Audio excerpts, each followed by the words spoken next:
For those that don't know us, we've got a story that we're going to share with you. Under the Health Rosetta model, we call this community-owned health plans. And really and truly, we had an opportunity to speak a little while ago, maybe a year ago, at a DPC summit, and gave a similar story. I don't think we got into as much detail then. And so we had just a ton of physicians calling around the country just saying, hey, tell us more. How do we do this? Can you help me? Can you I'm in Portland, Oregon, and I don't know, how to open doors up. And so I will apologize in advance. These slides are a little detailed. We won't get into the nitty gritty, but this really is how we did what we did in a little working class town in Ohio, Ashtabulary, Ohio, building out a community-owned health plan. And we began with one public school district. And so we're going to share with you a little bit exactly the steps of how to do this. So before I begin, I just want to share with you as well. I think I think we can feel it in the room, this conference, like-minded, shared values, of course. But last fall, we had an opportunity at the Health Rosetta Summit in Orlando. Dave Chase and I sat on stage, and I shared with him then, and I'll say it again. I believe that the two most important days of a person's life is the day they're born and the day they figure out why. And so you'll recognize from Casey and I, as we share with you, we're very passionate about what we do. We like to say that we like to align ourselves with servant-led organizations, purpose-driven or mission-driven. That has been key. If we identify folks that are not, we just simply move on, because obviously the value that we bring, we feel is worth much more than we charge. Okay? So Casey, if you want to lead us off. Sure. So, and just a little bit about my background for those of you that don't know me. So I'm a nurse by trade. I've been a nurse for going on about 20 years now. I spent my entire career in the field of solid organ transplant. Most recently, before coming on this crazy self-funded insurance journey and care navigation, I was running the quality department for a large hospital system in Cleveland, Ohio. So I have a quality background. I understand kind of how the hospital quality side of things work and what they view as quality, and then really what the end user, the patients now that we're helping, what we're looking for in terms of quality and how employer groups can benefit from ensuring people are going to high-quality facilities and providers to get care. So knowing your community, so Bryce and I were talking about putting this together and really about how do we even start to build out a community-owned healthcare plan. And knowing the community that you're looking at serving is huge. These are just some of the statistics for our community where we started this plan in Ashtabulary. But knowing your community is bigger than the location of the employer. So where do these folks work? We work with a lot of blue-collar, hard-working Americans that may not have adequate transportation. They may or may not have access to high-speed internet. They may or may not even have a computer. So how are these people going to even know what this new crazy insurance plan is even going to look like? And they'll know how to access the care that you're going to provide to them. And where do they live? Do they really live in the community where the employer is? Or are these folks traveling an hour or more to get into their employer? There's populations that we serve in rural West Virginia and rural parts of North Carolina. Folks don't have access to grocery stores. Like their grocery store is the Dollar General, or is a 90-minute drive to a Walmart. Food is a problem for these people. They don't understand how to cook. So there's things that you can do with direct primary care in terms of education to ensure that we're able to provide support to them. So it's extremely important that you understand all the components that make up your community before you even start to build out a community-owned healthcare plan. Okay, so these are all the 5 different steps to actually creating a community-owned healthcare plan. This is exactly what we did for Ashtabulary City Schools. And we're actually doing inside of Ashtabulary County, which is in the far northeast northeast region of Ohio, right on the Ohio-Pennsylvania border, and to our north is Lake Erie. So one is having a transparent advisor relationship. You need somebody to be that plan architect.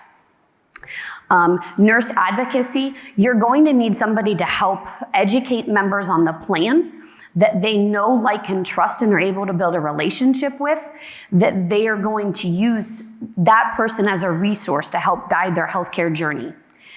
Direct primary care is, of course, a huge component of this, and it's really the crux of this model that we created here. A community-owned pharmacy and direct contracting. These are the pillars that will really help make a community-owned healthcare plan stand up on its own. So steps to success, the physicians that called last year after we spoke at the DPC conference, we had, where do we get started? How do we do it? And so, again, I am very fortunate that I started off with zero social capital, by the way, started from nothing, and by happenstance was blessed to have someone kind of shepherd me to going on to grad school and doing a healthcare MBA in Cleveland, Ohio. I want to share with you just how social capital played a role in opening doors, but also getting us to the point in which we were with this local school district. So I'll take even a step back. I figured out the most effective way to using LinkedIn. And I will go back that Casey and I identified that there was a very high quality orthopedic group in Akron, Ohio that identified as number one in the state of Ohio in the top 20 for joint replacements and spine across the country. And I started to look at their leadership team through LinkedIn. And one common thing that I found was that they all seemed to be alumni of the same healthcare MBA program that I went through. So I reached back out to the director of the MBA program at Baldwin-Wallace University in Cleveland, and I said, hey, can you make a personal introduction to any of these people for me? And he said, I'll introduce you to all of them. And a matter of fact, it wasn't a short time longer. We had a meeting at the Crystal Clinic in Akron, Ohio. Interesting enough, at that same time, and again, you know how hard it is to get started. So the first question they ask is, well, how large of a population are we talking? How many referrals are we looking at, et cetera, et cetera? And I said, this many, 0. I said, but I have a public school district back in Ashtabulary that is currently interested in doing work together. And again, social capital, a friend of mine had taken the treasurer position at the school. And we had his ear, and I'm going to share with you in a little bit how we did this. But Crystal Clinic took a little bit of a bet on us and said, okay, well, we're willing to try a direct contract. We realized you've got a lot of potential. We shared with them Health Rosetta, and that we were trying to build this community-owned health plan, not insurance company-owned or Wall Street owned health plan in Ashtabulary. And so we were fortunate enough, the direct contract came to be. Also, at the same time, moving forward is not only did we have administration at the school district say yes to listening to us, but we took a piece out of Dave Chase's first book, The CEO's Guide to Restoring the American Dream. And if any of you, if you have a physician practice or if you're just a community driver, you serve on some nonprofit boards in your town, take a look at the Allegheny County School case study in the CEO's Guide. I took that case study and I walked right into the school district and I said, can we get a meeting with the union leadership? I'd like everybody at the table, get their labor negotiator, administration, and we would love to have an opportunity to talk to them about this new innovative way of doing healthcare. And we're going to take the Allegheny County case study and show them how we're going to get the union on the same side of the table as the administration, realizing that we've got to fight back against the status quo healthcare system. That's exactly what we did, and social capital, just a few phone calls and interactions, was able to help us get there. So, continuing with the steps of success, partnerships are going to be the key foundation for making sure that everything comes together and works cohesively. So ensuring that you have a relationship with a transparent benefit advisor is key. There's no misaligned incentives. There's a great deal of transparency to ensure that there isn't any misaligned incentives. People should be, Health Rosetta advisors will declare and fill out a transparency form on every relationship that they start with an employer group. That's really key to making sure that, again, that you're like-minded, share values, and you guys are fighting against the same, for the same mission. And the community-owned pharmacy relationship is huge. We started with a local pharmacy that had never had a seat at the table. She was kind of minimized and put off to the side. Across the street from her beautiful pharmacy was a Rite Aid. On the next corner is a Walgreens. And then just a quarter mile down the street is CVS. And then right there sits in the middle is the hospital system. But no one ever gave her a seat at the table. So we invited that pharmacist into the union healthcare meetings. Having that person there that people could see was a real person that genuinely cared about their well-being, that was willing to spend time with them at the pharmacy counter, that was huge. Anytime they have hiccups with their medications, if they go in there and something isn't right, or they lost medications and they're heading out of town, she would help front medication for them for a few days until they could get it sorted out, and then she would process the rest of the prescription for them. If you try doing that at Walgreens or CVS, they're gonna laugh, even if you can get to the pharmacist. So that relationship and that partnership is huge. Having the right advisor at the table also helps ensure that you can even incentivize folks to using that pharmacy. So on a lot of our plans, there's a $0 copay for generics at the community-owned pharmacy. Freestanding imaging in lab centers, depending on the areas that you're in the country, that one is tough. Where we are, there's two very large hospital systems that basically compete for 100% of the market share. So it's very difficult to get independent labs and imaging in there. So we have partnerships with groups that are just outside of our area, but as our community-owned healthcare plan grows, we'll have more social capital and buying power to get some of these groups actually into our actual city area. A lot of these folks, though, are willing to work with you in terms of bringing their services in, and then they'll just head back out. They just don't have a brick and mortar. So really it's about, again, relationships and partnerships and seeing what they're able to do. Bryce talked about the relationship that we have with Crystal Clinic as one of our independent ortho centers. Ensuring that you're partnering with high quality centers is so important because you don't want folks thinking that they're going to this center because it's the cheapest, because they view cheap as low quality. So if you start your relationships and your direct contracting with high quality facilities and then you have the data to show that, then you can educate folks during meetings and open enrollment on the value that these folks bring to the table. Because of a relationship with them, we actually bring them into the health fair.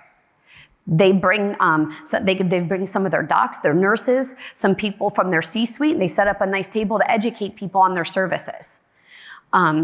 It's less than an hour away for some of these people to travel, so it's really not that big of a deal. And we actually bring people in from all over the country into this facility because of the level of care that they bring. The value that having these types of direct contracts can bring is both financial, emotional, and physical for people. Just a really quick story, because I'm a nurse, so I'm a story girl. I just had a member that we brought up from Louisiana for surgery. She woke up, stretched funny, and lo and behold, she popped 2 discs in her neck. She, of course, is in a ton of pain, but we did some imaging and things locally. All that happened, and then we sent her to 2 high-quality facilities that were within driving distance of our house. She liked both of them. She was going to go ahead and schedule with one. I also gave her the option of coming up to Crystal Clinic. She's like, that sounds okay, but let me see what I can do locally. Unfortunately, locally, she was going to need to wait between 35 and 45 days to have surgery. She was in a ton of pain, didn't want to take any types of narcotics, was still working because she's stubborn. And so sooner was much better for her emotionally and physically than waiting. She said, well, can you do for me if I come up to the Crystal Clinic? Within 7 days, we were able to get her a virtual appointment. The physician was able to review all of her records, and we put her on a flight with her spouse to Akron, Ohio, and she had surgery. She was in Akron for a week, and she actually went home just last Thursday. So she had a fantastic experience. And the employer side of things, we saved the employer somewhere between $35,000 and $45,000. And the patient is back home recovering at least 2 to 3 weeks before she ever would have had surgery at the local high-quality facility. So, thank you. So these types of things are super, these are super important. You can't overstate what these partnerships can do for the end user, which is why we're all doing what we're doing. Independent providers. So having a direct primary care physician that can collaborate with a community-owned pharmacist and specialists is huge. We've had multiple occurrences where people will call in to the nurse after hours, and you're not sure where they need to go. They'll reach out directly to their DPC doc. They help direct and navigate the care to either an independent imaging facility or labs.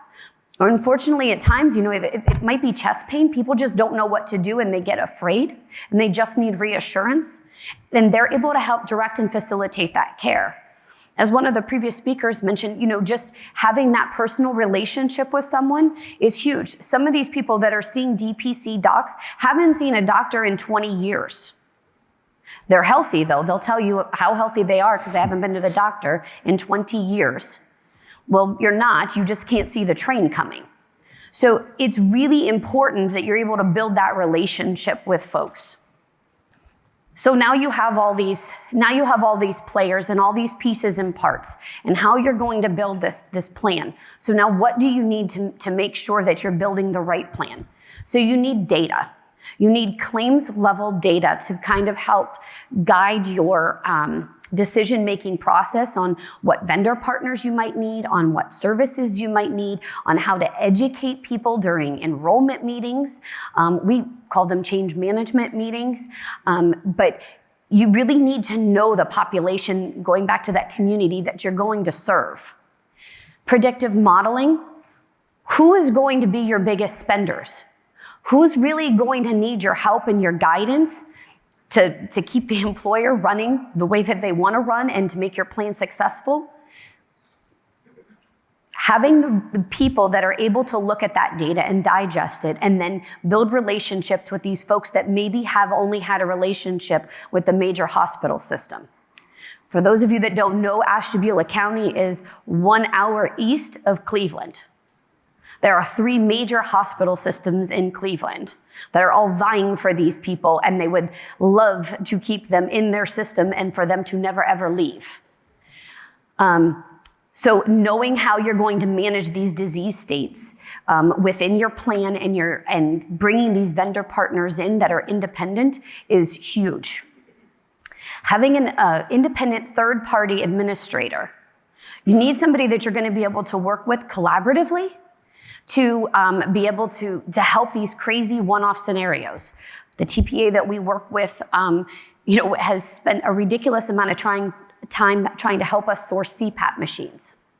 I don't know how many of you have tried to buy a CPAP machine lately. It has not been easy. There is a national shortage. Some companies are anywhere from 2 to 4 weeks, upwards of 10 to 12 months to get a CPAP machine. If you have somebody that needs one, that's a big deal. So having somebody that's going to help you with that, somebody that's going to help you with your direct contracting that doesn't have any misaligned incentives, that's going to help you with being transparent with your claims data. That relationship really can't be overstated. Yeah. And having a transparent PBM. So folks that your members are going to have all kinds of medication questions. They are going to get to the pharmacy and they're going to say, I didn't know that I had a $150 copay for this. What am I going to do? Having somebody that's going to help them with that is huge. Or help source medications so that you're not paying for the Humiras and the Enbrels at, full retail price, and the rebates are just going to some arbitrary place, but they're never getting passed back to your employer. And then on-site direct primary care and care navigation. Having people that your members can just go to, and they'll just run into them in the hall. And they can just ask them a quick question and have that relationship where they really know you. And they're not spending 15 minutes looking at the computer trying to remember why you were there 3 months ago and why they're seeing you again today, because they only spent 6 minutes with you the last time they saw you. That's huge. And being on site and available for folks, that value is huge. We've had direct primary care physicians that never left the members' sides during COVID. So they were still on site, they were still in the employer groups, they provided educational in-services to members. I mean, people didn't know what to do, and the information was coming from all different directions. And so to have a physician that you already know, like, and trust educate you on, what is really going on, what is the best option for you, that really solidifies the trust and the validity there. And so they'll turn to that person, when they're starting into a healthcare crisis or maybe get a cancer diagnosis. There's somebody there to really help guide them and shepherd them from any misaligned incentives of the hospital system. I'm going to share real quick too. With Ashtabulary Area City Schools, when we finally won the minds and hearts of the union members, the first request that we had was, would you mind if we tried to force your claims data out to a data analytics company? We'd love to show you the gaps in care and the disease states, because they couldn't answer any questions about it. They were just paying claims as they were incurred, and it was really just, passive plan management. So the very first step to identifying all of obviously the problems, but then obviously bringing the solutions, were the data analytics and the predictive modeling reports that we were able to share with them, month after month. So it's really how we came to the solution set here. The direct contracting, obviously we've touched on, but it goes without saying, and I think Brian Klepper mentioned it earlier this morning, it's a significant cost saver if you can go out and reach independent providers of high quality with direct contracts. So the outcome with Ashtabulary Area City Schools, I just shared with you how we met month after month, educating the Union Healthcare Committee. This is such an important piece. You know that the bureaucracy in some of the, obviously, schools to public entities can be a very large barrier to overcome. But if you just take the approach of education and just sharing the data, this is where, again, you start to see, the heads nodding. The very first educational meeting we had, the labor negotiator was in that meeting, and he was blown away. The meeting ended, and before we left the room, he said, "This is incredible. This is absolutely incredible." He said, "My father owns a company with about 400 employees. I'd love to introduce you to him, because I can't believe this is all happening underneath our noses." So as soon as he said that, every single teacher and every single classified union member that was in that room, and I think we had about 30 that day, was like, yeah, he's right. And it just, all of a sudden, the guard came down. The analytics vendor certainly helped us out. It exponentially advanced the conversation with them. So in 2019, we took over. We kindly requested the broker or consultant of record change, and they fired the current broker. And by the way, previously they had for about 18 years had been with the same BUCA carrier in Ohio, completely passive managed, they were just relying on this consortium of public schools to help guide them and tell them, here we are again today, and rates have gone up and don't know what else to tell you. You could install a wellness plan, and can't tell you the ROI on the wellness plan because there really isn't any. Okay, but ultimately this is what occurred. Now this is, again, the story just gets better. I have to tell you, COVID hits. Every ounce of forward momentum we had for about a year, kind of, I'm looking at her and I'm going, oh my gosh, we're gonna lose this. Because everybody just, we're all working from home and teachers are trying to Zoom and I can't get meetings.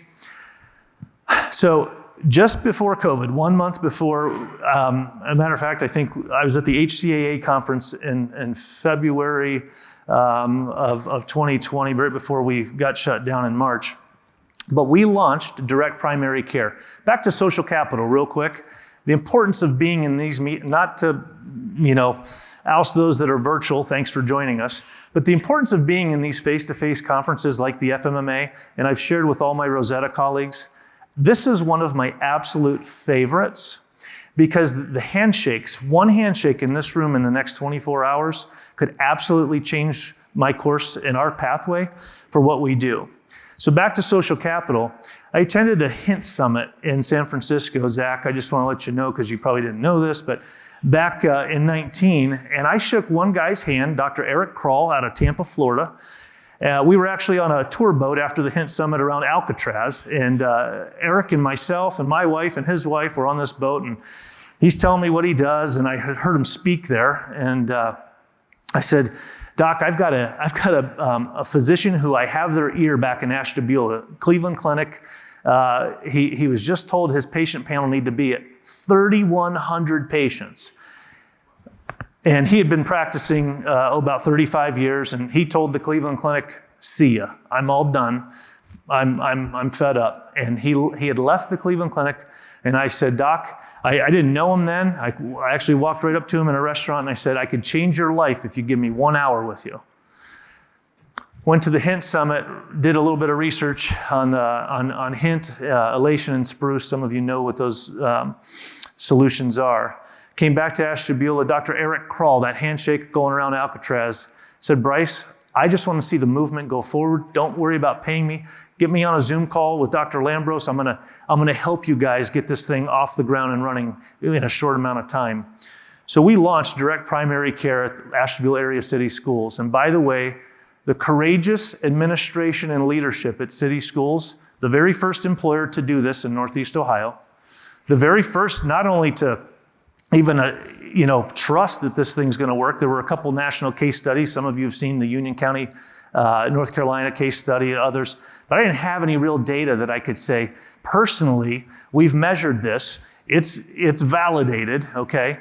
But I'm telling you, this is going to work. We're going to slow down that claims train that's feeding those two big hospital systems in Cleveland. And by the way, in one of my slides, I'll tell you that 54% of the school district's total medical spend was going to CCF in Cleveland.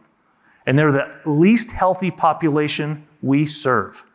So the highest quality, they're marketing world-class care, but my population is no healthier than any other population we serve, okay? Launched DPC January 2020, fired the BUCA altogether. We unbundled, went to an independent TPA in the summer of 2020 amidst all of COVID. Little crazy, right? Yes, thank you. It was very bold, very bold. But I will tell you, the first year results came in and we just finalized the case study. $2.4 million in immediate savings on their healthcare budget, okay? 21% year over year savings. And by the way, our Concierge Nurse Navigator program, shepherding these patients, the teachers and their families to high quality, as long as they follow the guidance of the nurse, they pay zero, okay? And yet still realize $2.4 million in healthcare savings. The last line on this slide, pay attention to this one. You think about teachers striking across the country, typically healthcare related. Failed school levy in May of 2021, operating levy for $2 million. The levy failed by 200 voters. Guess what didn't get cut? No one lost jobs. Transportation, nothing changed. We were able to realize this type of savings and the school district continued on. Now you want to talk about community impact, okay? That's what we're talking about. Thank you. So So this is just a quick example that Health Rosetta, we have been working with Health Rosetta. I am blessed to be a part of the change team and the platform that they're building. But this is for a quick example. We're coming into the renewal season right now, and so we look at this, and this is what they call Plan Grader, and all of the data has been going feeding from our independent TPA, which again, there's no barrier to the data now that we have that. Feeds over to Health Rosetta, we're benchmarking it, and these are the improvements that we're going to be talking about. Here's some further things that we can be doing.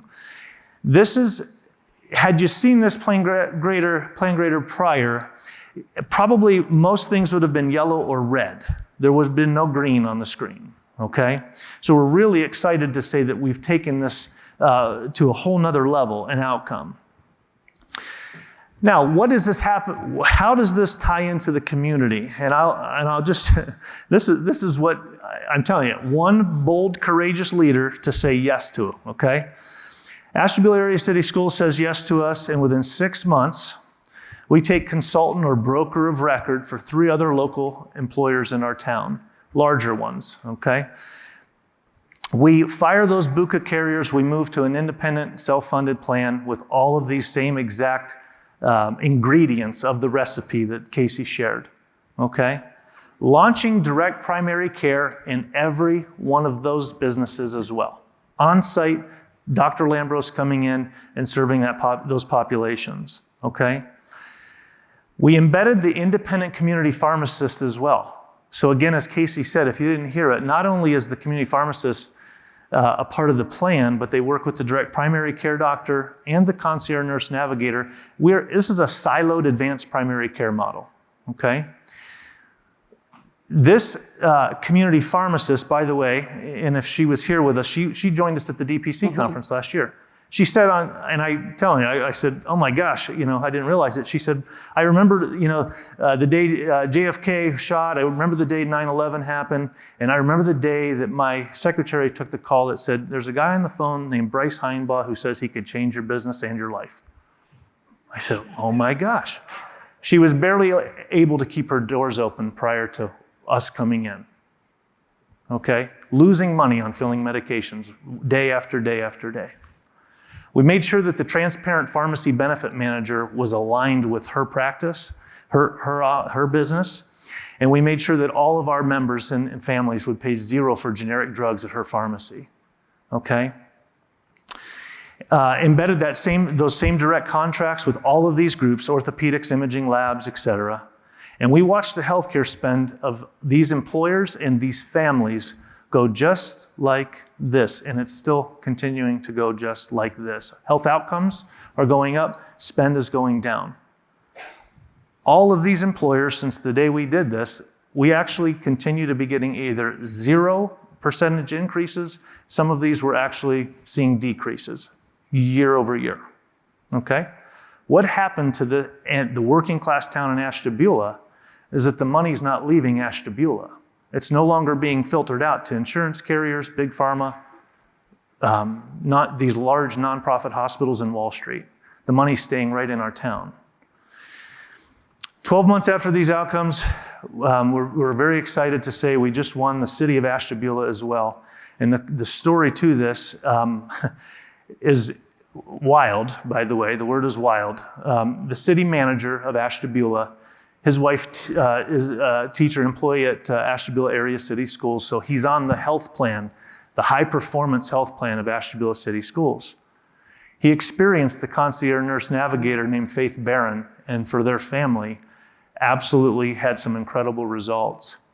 Came back to the union leadership there, and said, guys and gals, I want you to consider moving this. I want this same healthcare plan for our city workers in our municipality. January 1st, we just took over the city's healthcare plan, same ingredients, same recipe, and here we go again, okay? This is the definition of a community-owned health plan. Thank you. Fortunate enough, and I will just share with you, I know that we're running out of time, and I actually want to end, we won't go to the last slide that we had planned, but I want to give, because this is kind of a work session, I'd love to have some questions in the last few minutes. But the end result of this, and I, again, things just keep falling out of the sky for Casey and I. Very, very pleased to have the superintendent of Ashtabulary City Schools here in the room with us today, Dr. Mark Potts. And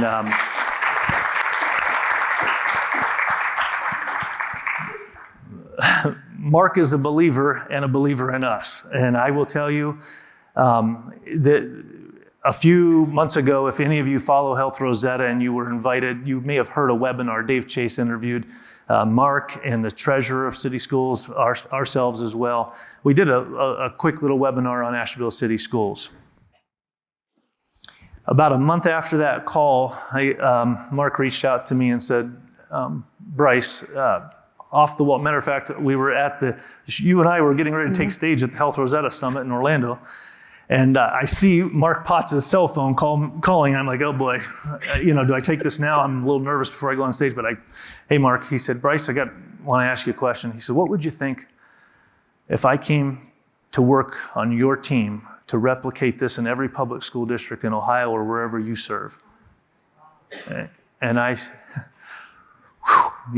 took a deep breath. I said, hold on, let me process it, Mark. Really? And he said, yep. He said, I'm feeling called that this is as meaningful as my leadership in education. He says, this could save communities and public schools all over the country. And, I said, well, I'm about to take the stage. I said, Mark, I'll call you back. Let's do dinner as soon as I return to Ohio. And we sat down, and in about the next 90 to 120 days, Mark will be joining us full time, and he will be our public school consultant for doing this in public schools across the country. Very exciting. Mark, if you'd stand, just give these guys a wave. I'm a courageous leader. So with that, two things. I've got the QR code up here. This is just my LinkedIn profile because my inbox is unfortunate. I'm trying to not get drowned by it when we return. But if you connect with me and you message me and say, hey, Bryce, could I get that case study on Ashtabulary schools? We just completed it 2 weeks ago with Health Rosetta. We got the green light. And matter of fact, I think we've got a film crew, as I just shared with Mark last night. We have a film crew coming. Some of you know from patients' rights advocacy to Ashtabulary, they're going to do a segment on us for this. And actually, with union leadership, that's what the number one question was. Bryce, could you have all the union leaders of both the city and city schools there, as well as administration? I said, yes, we can. And it's going to probably end up back at the Biden administration for why this transparency on quality and pricing is just so important to communities across the country. So if you message me on LinkedIn, I'm happy to send you, it's I think a 4-page case study on Ashtabulary City Schools. And if you're out there talking, if you serve on a board or you know a school board member in your town, pass this along. You could do this on your own. We've got the recipe for you. If you need our help, sure, that's fine too. But this is how this grassroots change, as Brian Klepper had spoken earlier. It's not from the top down. It starts right in our communities and the grassroots level. Okay? So with that, 4 minutes to go before we're going to hop off. General questions. Anyone have any questions? Yes, go ahead. It's not that the community literally has equity in the plan. It's not like a DAO or anything like that. Yes. So great question. So she says, so just to be clear, the community itself, they don't have investment in the health plan itself or equity in the health plan. No, it's more of an analogy that this is Main Street designed for our community, not Wall Street designed to feed shareholders. So it's really just our community taking back what healthcare has been stealing from us for far too long. That's really what it is. Any other questions? And the community is really benefiting from all this extra money that they're not spending elsewhere. So we've had several people that, should have hit their max out of pocket of, maybe $7,000 that they didn't pay any of because they followed the nurse's guidance. That money then was able to be spent within their community. I'm going to add to that. I am blessed again I'm headed to the Hill in a month. Katie Talento has asked me to go speak in front of some congressmen and women. I asked Casey to please ask all of our nurses to go back to some recent patients that they helped waive all their out-of-pocket costs for some major services. And I asked them to please put a survey out. I want to know from those patients' mouths, what were they able to do because they didn't have to spend $7,000 or $10,000? What were they able to do with their families? What dreams were they able to realize when that money, they didn't have to worry about having to pay those deductibles and co-insurances? And that's what I'm going to take with me to Washington, D.C. in a month from now.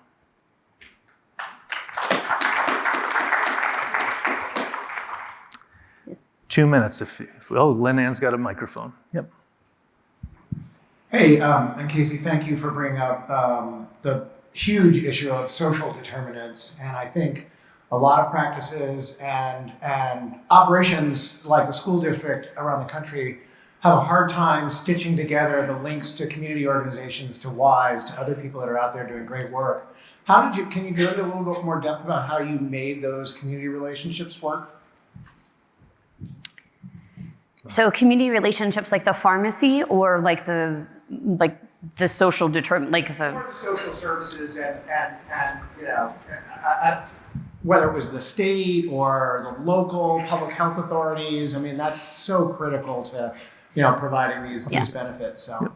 Yep. So give example. Now that we have this type of these outcomes and stories, West Virginia, we serve 2 large employers down there. And 2 years, by the way, to find a DPC practice that was willing to serve the populations that we have spread out all throughout West Virginia. It took 2 years. We launched January 1st with a direct primary care physician who we sat down. So how do we get the engagement of the community and others? We just tell this story of what really and truly, not to push Health Rosetta, but it's an easy story to share. And helping systemically change the way healthcare is purchased and delivered for working middle-class families can ultimately change the community. So the physician practice that she and I literally were driving through Parkersburg, West Virginia, and it was a brand new sign.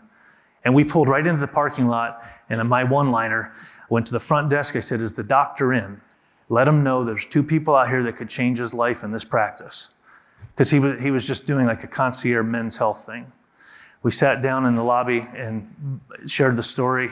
He oh my gosh, you're kidding me. And by the way, he said, "You're not going to believe," because I dropped a name. He said, "The guy that you said, Eric Kroll in Tampa, Florida," he pulls his cell phone open and he shows me a picture of Dr. Kroll and himself in Tampa Bay, standing outside in front of the skyscrapers in the back. I said, "You know Dr. Kroll?" He said, "Yeah, this is I want to do what he's doing." The community pharmacy, he brought on then a physical therapy, Intermountain physical therapy. He said, "Bryce, there's a lab company in Charleston, West Virginia. They'd love to do what we're doing." And so literally, Dr. Doug Brooks drives 2 hours each week. There's 5 locations in West Virginia for this group, and he's driving all across West Virginia to see these working class folks. It's a diesel trucking type company. Yeah, So, and the parts of the state that aren't as easy to reach or don't have the independent labs and imaging like we talked about earlier, they have a Sprinter van that is soon going to be going on sites to some of these locations, and then the labs will be collected. They'll do what they need to do in the van, and then the rest will be sent out to be ran. Because these people haven't been to the doctor in at least 20 years, and they're not going to go to the lab if you don't get them when the doctor's there, because they won't tell the doctor no. So if you can get them there, they'll get it done. And the last thing too, I just want to add, because I know we're out of time, we have 3 functional medicine health coaches on our staff as well. The food deserts that she was mentioning earlier, Dollar Generals. We drove for 3 hours one day for a sawmill. There was nothing but Dollar Generals. Those functional health coaches went to a Dollar General's and they put together how to grocery shop at a Dollar General for our population, and we put that out. And so these are the types of things that you know your community. Back to that first slide. Know your community and the social determinants that are going to help drive the health outcomes. Thank you for your time. Thank you.